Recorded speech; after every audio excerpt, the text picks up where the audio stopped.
Raiding the Kingdom with an emergency episode. Bathing in Tears, I guess, is the title we're going to roll with. Yeah. Coach, how are we doing, buddy?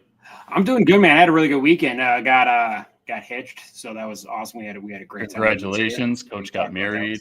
Thank you. Awesome. Thank you. And of course, I picked the wedding to start exactly when the Chiefs game happened. But we'll talk more about the game later. But let's just say that as we walked out, we played a little Red Kingdom, so we got the dub. But that's for another episode. We got to talk about you, man, and your lack of being able to get a coach. Lack of being able to get a coach. Lack of being able to get the coach that you want, right?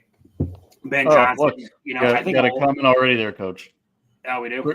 Great wedding from Nick Scott. My man, Nick's. He looks familiar. He does. His little football jersey. Stud athlete, though. He is a stud athlete. He was good in softball when we played together. But anyways, Ben Johnson not going to the Raiders, I think, is an ultimate letdown. You would think that with the connection to Tom Brady and kind of getting to build the way he wants to would be enticing. But you go get the quarterback that's already there. You got actually a decent foundation in Chicago, and he ends up there. And you guys probably wind up with Pete Carroll or Matt Eberflus. So it's one of the two. Stop with the Matt Eberflus thing. That's not going to happen. The Pete Carroll thing, I actually think could end up happening. But I mean, the main kicker to this was that you kind of had two sides of the coin going at this, where the Raiders beat writers, who people like to say they don't actually have any inside info, they were all pretty much saying that this was a good chance of happening, that Tom Brady was going to get it to happen. And then you had the big boys like Ian Rappaport and Adam Schefter saying, no, I don't think this is going to happen. I texted Rappaport, but he didn't text me back this time, which is weird. But he did hit me up last time. That's another story for another day. So they said that this wasn't going to happen, and we probably should have listened. I mean, and I was actually, so I made this post about me bathing in the tears of Bears fans when Ben Johnson came to the Raiders, and I'm now paying the price for it. Bears fans are all up in my shit, and but I'm leaving it. I deserve it. I own it. It is what it is. I bought into the local hype that it was going to happen, and it didn't. But what I was going to tweet out or talk about on our episode was, it makes more sense for Ben Johnson to go to the Bears than to go to the Raiders, unless his main thing was that he wanted to bring in his own GM, and he was that opposed to Ryan Poles in Chicago. Clearly, that was not the case. When you talk about offensive setups, and even their defense isn't bad compared to what the Raiders have in place, it's a no-brainer. It honestly is. Yeah. So anyone saying that it's a bad move for him to go to Chicago, I'm not going to say that. I mean, you got the first pick overall. Their wide receiver room, I still think, is one of the best in the league that Eberflus just couldn't put together. And they have DeAndre Swift at running back? Yeah, they have Swift at running back. They have – who else they have at running back? But, yeah, no, they have definitely they have a solid base. The Raiders don't really have that base offensively. So no, not at all. He can kind of – he's got the foundation there where the Raiders don't really have the foundation, so he can start building on that foundation and implementing his own getting his own OC and getting his own people in there, and then working directly with Caleb Williams, which, all things considered, Caleb Williams is a talent. The Bears might be thinking, I wish I, had drafted Jaden Daniels, but I think when you get Johnson in there to be the OC, to be the quarterback guru that he is, or not to be the OC, but to be the head coach, OC, quarterback guru, all those things that he is, you can get Caleb on the right track and kind of nip this in the bud and get him going in the right direction. So it sucks for the Raiders, but it's definitely understandable that that he chose the Bears over the Raiders. And I don't think necessarily Pete Carroll's a terrible choice, but you also got to think that this rebuild for the Raiders is going to take a year or two, and I think Pete Carroll's 73. He seems like a young 73, but Who knows where they go? I think you guys had that glimmer of hope like you guys normally do, and then it instantly goes away, which sucks. But it doesn't suck because I don't like the Raiders. But for you being a longtime friend, I want you guys to at least be competitive. Right. And it's who knows where it goes now at this point. Who do you ultimately think is the coach? Because we had this discussion last time we were on with Nick. We all put in our 2 cents, and it looks like I could still be right, but we I don't know. What's Raiders Twitter and some of the people saying now? They're pretty much just kind of resigning to, and I know, we have talked about this. I think they're kind of resigning to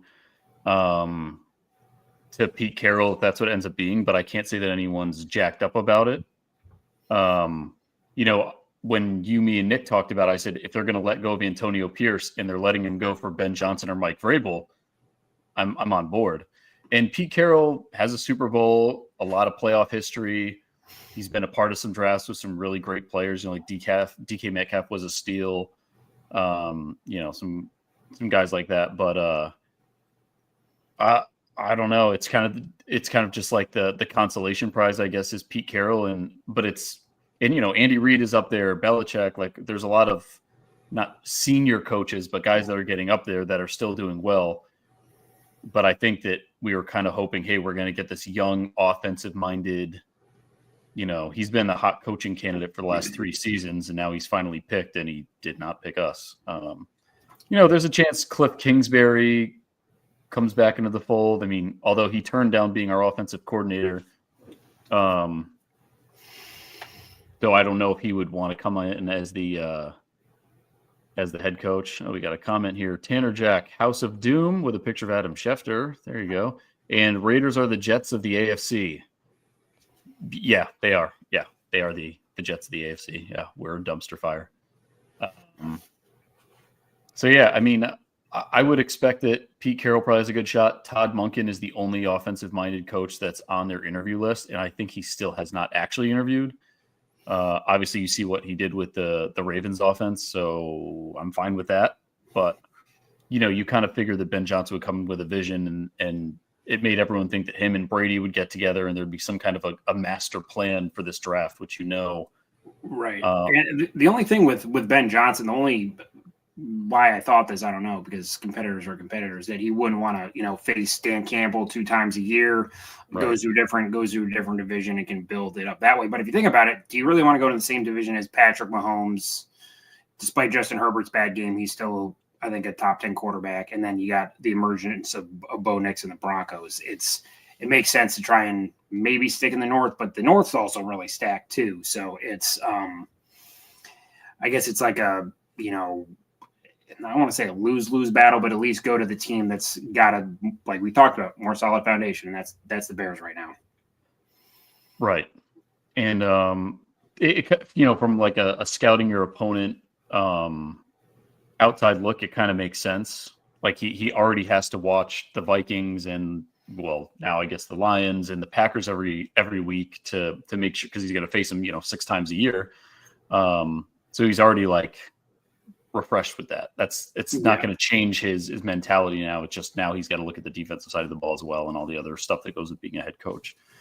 So I guess it makes sense to stay somewhere familiar, and he's probably not so worried about Dan Campbell because Aaron Glenn is out next. I heard today that the Jets are planning to not let him leave the building, so we'll probably see him over there. I know he's not coming to Vegas, so that's not going to be a thing. But yeah, I don't know.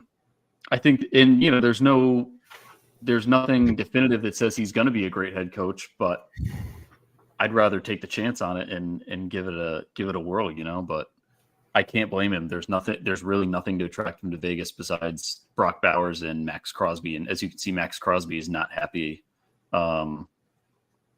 where he is right now. Like he hasn't outwardly said he wants a trade or anything to that nature, but he's definitely not a happy dude. And Tanner Jack again, it really sucks being a Raider fan, man.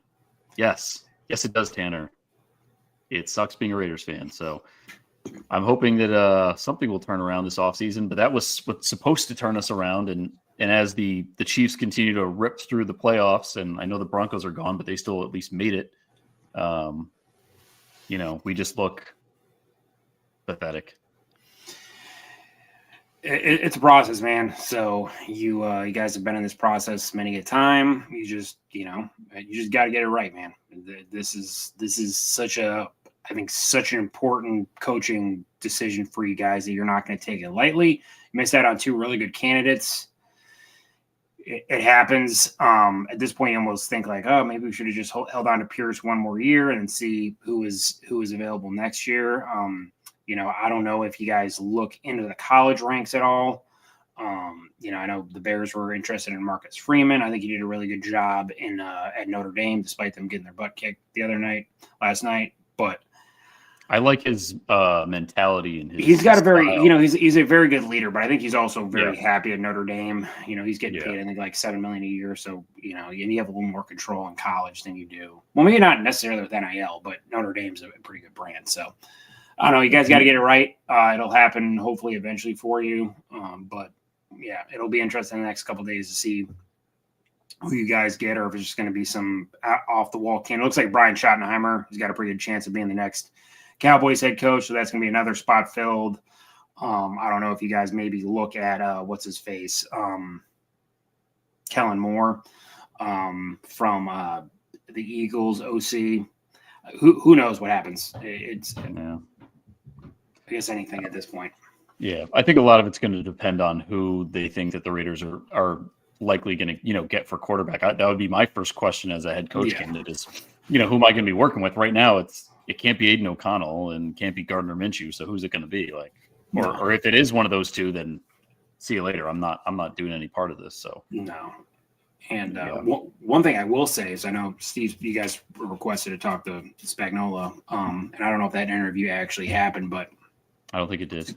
It's going through, these Facebook reels and KC Sports Network, who's got a great. I wouldn't recall the host right now, but they got a good thing going there with Chiefs coverage and whatnot. But he had said what I said, and this is not rocket science, but that Steve Spagnuolo, just stay at DC, man. You're arguably the best DC of all time. 4 Super Bowls right now. And there's a really good chance he could probably be the first coach to go into a Hall of Fame as an assistant coach with all the with what you've been able to do on the defense for multiple teams, whether it's the Giants or the Chiefs. So hopefully he stays our DC and just gets paid a good salary and can just be content in doing that. But like I said, there's so many offensive coordinators and defensive coordinators every year that get brought up for head coaching jobs, and some of them they're just better off staying as the assistant, being the OC or being the DC, because it's just you have one singular focus and you can just be really good at one thing. So people have to take that in consideration with some of these coaches. Is are they going to ultimately be able to be the head of the team and have everything go through them? Like some people, like I said, if I'm Spags, stay at DC. Nagy maybe gets another shot somewhere, but I think Spagnuolo is definitely set in just being a defensive coordinator. It's fine. Well, it's like the same thing with Kingsbury. Like he was, with Texas A&M offensive coordinator, great. Head coach of the Cardinals, not so great. Now he's back to being the OC in Washington with Jaden Daniels, killing it. They're going to the NFC Championship their first year together. Like, sometimes you just got to leave it how it is. And Spagnuolo put on an absolute, I think I called it a blitzing clinic against CJ Stroud. The final drive especially was just, and we'll talk about it more in our regular episode tomorrow night or whenever we do that.